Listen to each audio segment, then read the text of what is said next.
सार्वजनिक आरोग्य विभाग याच्यात काय करतो, काय लक्ष देतं, अनेक विषय याच्यामध्ये अनेक आरोग्य विभागाचे जर जिल्हावाईने तालुका निहाय या महाराष्ट्रातल्या तालुका निहाय अनेक गोष्टी सांगता येईल की या राज्याचा आरोग्य विभाग कशा पद्धतीने सभापती महोदय काम करतो।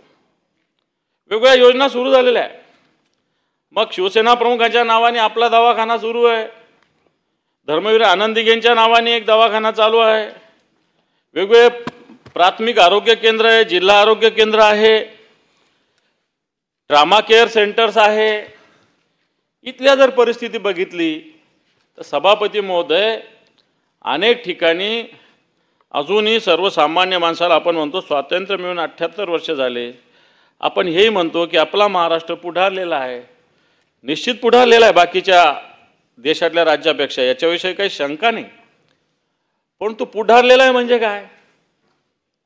पुढारलेला आहे म्हणजे काय की ठीक आहे त्यांच्यापेक्षा 2 पावलं पुढे चालतो म्हणून पुढारलेला असा त्याचा अर्थ होत नाही। आणि खऱ्या अर्थानं इन्फ्रास्ट्रक्चर दिसत असतं की तुमची आरोग्य व्यवस्था काय, तुमची शिक्षण व्यवस्था काय, तुमचा दीनदुबळा घटक कशा पद्धतीनं राहतो, याच्यावर या सगळ्या व्यवस्था मला असं वाटतं सभापती महोदय अवलंबून असतात। सभापती महोदय या राज्यामध्ये अनेक इमारती फक्त आरोग्य विभागाने उभ्या केलेल्या आहे, फक्त इमारती। प्रत्यक्षात इमारती जर आहेत परंतु प्रत्यक्षात या ठिकाणी स्टाफ अभावी या इमारती धूळखाट पडलेल्या। माझ्याकडे आकडे सभापती महोदय मी सांगतो, परंतु या इमारती सगळे लोक स्थापन करण्याचा उभ्या करण्याचा तर प्रयत्न करतात, परंतु सभापती महोदय या इमारतीमध्ये नंतरच्या काळामध्ये कोणत्याही प्रकारे आरोग्य सुविधा अजूनही सभापती महोदय दिलेले नाही। बाकीच्या ठिकाणच्या सोडा, राज्याचे जे आरोग्यमंत्री यांच्याच मतदारसंघातलं कसबा वळावे जे राधानगरीमध्ये इथलं इमारत इथं उपकरणं सुद्धा आलेले, परंतु स्टाफ नसल्यामुळं मागच्या काही वर्षापासून ही इमारत धूळखात पडलेली सभापती महोदय। आज या सगळ्या विषयाचा जर अभ्यास करत बसलो आपण की अनेक लोक जसे आदिवासींची स्थिती बाकीची पण काही फार वेगळी स्थिती अशातली भाग नाही। मी मुद्दाम कोल्हापूरचेच उदाहरण काढले कारण वैद्यकीय शिक्षण विभाग पण कोल्हापूरचेच मंत्री आहे आणि सार्वजनिक आरोग्य पण कोल्हापूरचेच मंत्री आहे। एक कागल विधानसभा मतदारसंघ जो वैद्यकीय शिक्षण मंत्री हसन मुश्रीफ यांचा आहे, इथील बड्याच्या वाडीतील रस्ता नसल्याने आजारी असलेल्या वयोवृद्ध आजीला चिखल खासगाळ्यातून बैलगाडीतून नेण्याचा प्रकार घडलेला आहे, रस्ता नाही। आणि याच्या समोरूनच आपण 86,000 कोटी रुपयाचा शक्तीपीठ बांधतोय, परंतु आपण म्हणतो की पश्चिम महाराष्ट्र सुधारलेला पुढारलेला, परंतु हा कागल विधानसभा मतदारसंघामध्ये साधा दवाखान्यात जाण्यासाठी सभापती महोदय रस्ता नाही, अशा प्रकारची स्थिती आपल्याला दिसते। सभापती महोदय आपला दवाखाना नावाची जी योजना आहे याची काय स्थिती बघितली पाहिजे सभापती महोदय। ठिकठिकाणी असे दवाखाने स्थापन तर करून ठेवलेले आहे, परंतु या योजनेमध्ये काम करत असताना ज्या पद्धतीनं स्टाफ पाहिजे, यंत्रणा पाहिजे, संसाधनं पाहिजे, ही कुठंच उपलब्ध नाही, अशा प्रकारची स्थिती आहे। शिवसेना प्रमुखाच्या नावाने जेव्हा ही योजना होत असताना तिच्याकडं अतिशय सिरियसतेनं बघितलं पाहिजे। मी म्हणेल शिवसेना प्रमुखाच्या नाही, आरोग्य व्यवस्थेत कोणाचं नाव असो नाही तर नसो, या व्यवस्थेत तेवढ्याच सिरियसली बघितलं पाहिजे। परंतु आज या सगळ्या बाळासाहेब ठाकरे आपला दवाखाना योजनेचा जर आपण नीट माहिती घेतली तर कर्मचारी आणि संसाधनाची पूर्णपणे या ठिकाणी कोणत्याही प्रकारचे मला असं वाटतं व्यवस्था नाही, औषधांचा साठा नाही, आणि म्हणून अशा पद्धतीनं या सगळ्या विषयात आपण लक्ष देण्याची आवश्यकता आहे। सभापती महोदय, आपण हे सगळं करत असताना धर्मादाय रुग्णालय हा एक विषय आहे। धर्मादाय रुग्णालय कशा पद्धतीनं या महाराष्ट्रात जर बघितलं तर धर्मादाय रुग्णालयांची संख्या मोठ्या प्रमाणात आहे। मोठ्या प्रमाणात रुग्णालय असताना आज या दवाखान्यात व्यवस्थित पद्धतीनं उपचार केला जात नाही। ज्या पद्धतीनं उपचार केला जातो असं दाखवतात ही मंडळी की फार मोठं उपकार करतायत, परंतु मला असं वाटतं राज्याने जे धोरण ठरवलेलं आहे की ही सगळी मंडळी मोठ्या प्रमाणात नफा कमवतात आणि त्या वाट्यातून अशा पद्धतीनं त्यांनी मोफत इलाज दिला पाहिजे। परंतु आज आपल्याकडं या राज्याकडं उपचार नाकारल्याच्या जवळपास 750च्या वर तक्रारी राज्य आरोग्य हमी सोसायटीकडे सभापती महोदय आलेल्या आहे। मग त्या नागपूरच्या असतील, पुण्याच्या असतील, संभाजीनगरच्या असतील, मुंबईच्या असतील। सभापती महोदय, या धर्मादाय रुग्णालयाची जी मस्ती आहे ती आपल्या सभागृहाचेच एक सदस्य आपले गोरखे, अमित गोरखे यांचे पीए यांच्या भगिनीचा दीनानाथ मंगेशकर हॉस्पिटलमध्ये तडफडून सभापती महोदय मृत्यू झालेला आहे। आपले सदस्य, आपले सभागृहाचे सदस्य आहे आणि त्यांच्या पीए यांची पत्नी दीनानाथ मंगेशकर रुग्णालयामध्ये ज्या पद्धतीनं तिचा मृत्यू झाला, आपण डॉक्टरवर कारवाई करतो, परंतु अशा मोठ्या हॉस्पिटलमध्ये मॅनेजमेंट महत्त्वाचं असतं आणि मॅनेजमेंटवर कारवाईची आवश्यकता असते। आपण त्या डॉक्टरला दोषी धरतो, परंतु डॉक्टर तिथं नोकरी करत असतात, काम करत असतात। रुग्णालयाचं काय मॅनेजमेंट असतं। ही भगिनी ज्यावेळेस ॲडमिट झाली तिला 10 लाख रुपये भरल्याशिवाय इलाज करणार नाही अशा प्रकारचं सांगितलं गेलं। मोठ्या मुश्किलीने त्यांनी सांगितलं की माझ्याकडे 2-2.5 लाख रुपये आहे, परंतु सभापती महोदय या हॉस्पिटलने, हे धर्मादाय हॉस्पिटल हे कुठेही काही ऐकलेलं नाही। उलट सरकारची मंडळी या हॉस्पिटलच्या मॅनेजमेंटची पाठराखण करताय सभापती महोदय। दुसरं एखादं, आता सदाभाऊ बोलले काँग्रेसने हे केलं, काँग्रेसच्या विचाराच्या एखाद्या संस्थेचं हॉस्पिटल असतं त्याला जेलमध्ये टाकलं असतं यांनी, परंतु दीनानाथ मंगेशकरचं मॅनेजमेंट कोणाच्या विचाराचं आहे? या हॉस्पिटल काय वेगळं आहे का? हत्तीच्या कानातून आलेलं आहे का? आणि मग याच्या मॅनेजमेंटवर अजून सरकार कारवाई करत नाही। उलट यांना 1 रुपयामध्ये जागा देते, मोठ्या प्रमाणावर समोर हॉस्पिटलच्या समोरची जागा देते पूल बांधण्यासाठी।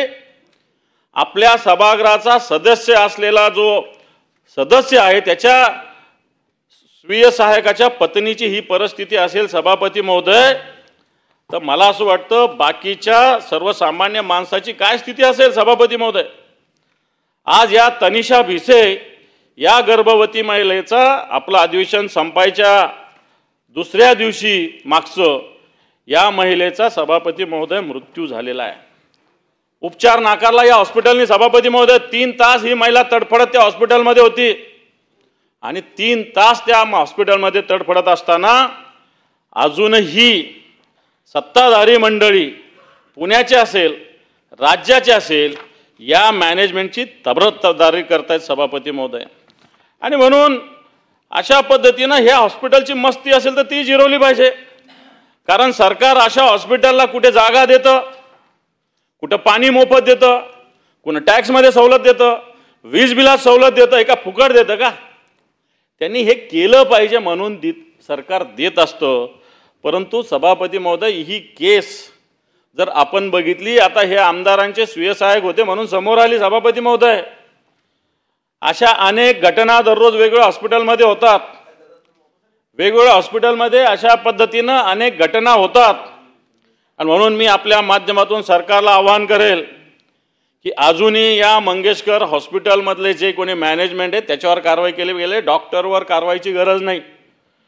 डॉक्टरचा काय दोष आहे? डॉक्टर मॅनेजमेंट जसं सांगतो तसं तो सांगत असतो, डॉक्टर थोडी त्या हॉस्पिटलचा मालक आहे।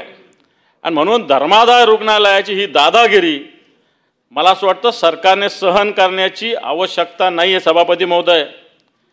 आणि म्हणून हा आरोग्य विभागाच्या अंतर्गत हा विषय येत असताना असे हॉस्पिटल जनतेची तर लूट करतात, परंतु जनतेला सुविधा देताना सुद्धा मला असं वाटतं उजवा डावा करत असतात।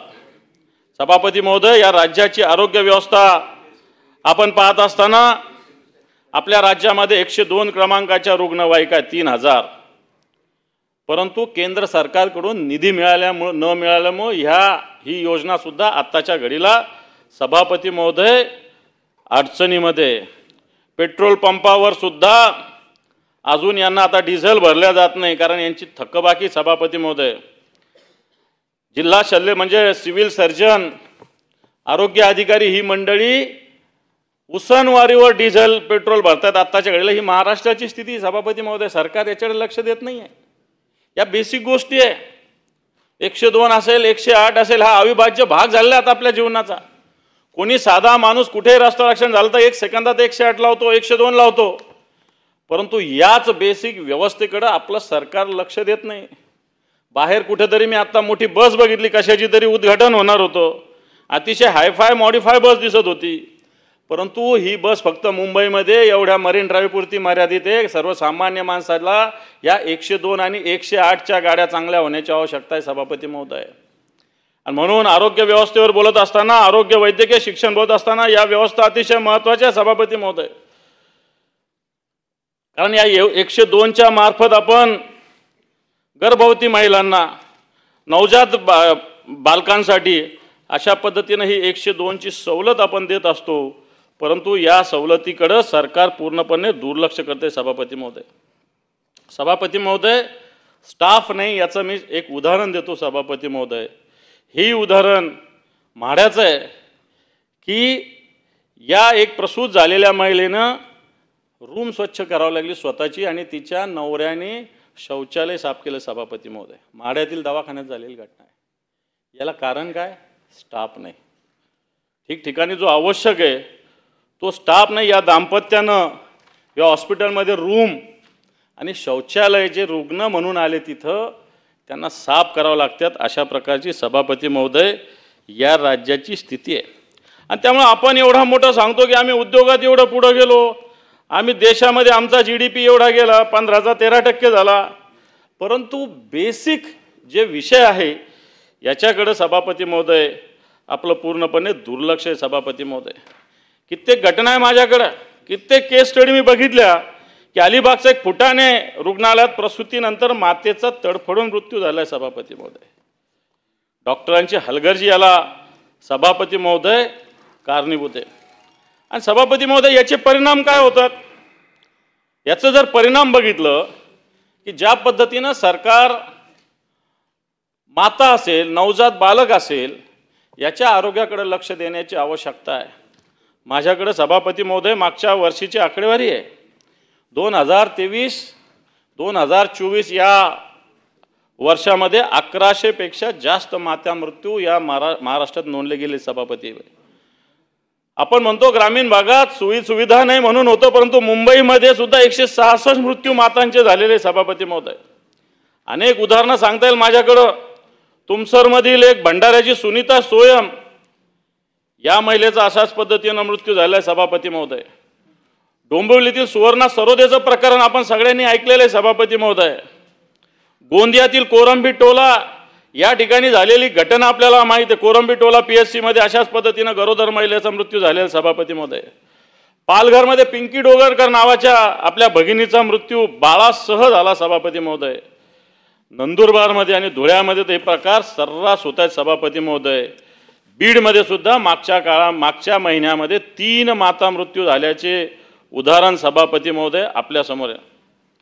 आणि म्हणून मला असं वाटतं या महाराष्ट्रामध्ये आजही माता मृत्यूचं प्रमाण काही कमी झालेलं नाही. आणि मला असं वाटतं याला कारण आहे की ज्या पद्धतीनं जागरूकता आवश्यक आहे, ज्या पद्धतीनं आरोग्य सुविधा आवश्यक आहे, या सुविधा आपलं सरकार सभापती महोदय देऊ शकत नाही. आणि म्हणून अशा पद्धतीनं जर या पुरोगामी राज्याची स्थिती असेल तर मला असं वाटतं येणाऱ्या काळात परमेश्वरच आपल्याला वाचवू शकेल अशा प्रकारची सभापती महोदय स्थिती आहे. हे सगळं होत असताना मग आपल्याला निधी नाही असं म्हणावं तर माझ्याकडे एक अर्ज आला. आईसलाईन रेफ्रिजरेटर व डीप फ्रीजर खरेदी प्रक्रिया 3 पट भाव. कोण एजन्सी काय एजन्सी मला माहिती नाही, परंतु 3 पट शासन प्रस्थापित निविदा प्रक्रियेत सेल पिरियड दरम्यान 3 निविदाधारकाची प्रक्रिया असताना मला असं वाटतं ह्या कोणत्याही गोष्टी झाल्या नाही. परंतु आईसलाईन रेफ्रिजरेटर डीप फ्रीजर हे जे खरेदी केली याच्यामध्ये 3 पट भाव आहे सभापतीमध्ये. बाजार भावाच्या तुलनेमध्ये जे GM पोर्टल आहे त्याची जर तुलना केली तर मला असं वाटतं अशा पद्धतीनं या विभागामध्ये अनागोंदी एकीकडे चालू आहे. म्हणजे तुम्ही 102 ॲम्ब्युलन्सकडे लक्ष देणार नाही. तुम्ही 108 कडे लक्ष देणार नाही, पण डीप फ्रीजर, आईसलेटर हे खरेदीमध्ये लक्ष देणार अशी या आत्ताच्या घडीला या विभागाची सभापती महोदय स्थिती झालेली आहे. आणि म्हणून हे स्थिती असताना आपण ठिकाणावर येणार आहे का नाही, आपल्याला या विषयाची काही घेणं देणं आहे का नाही, हा माझा सरकारला प्रश्न आहे.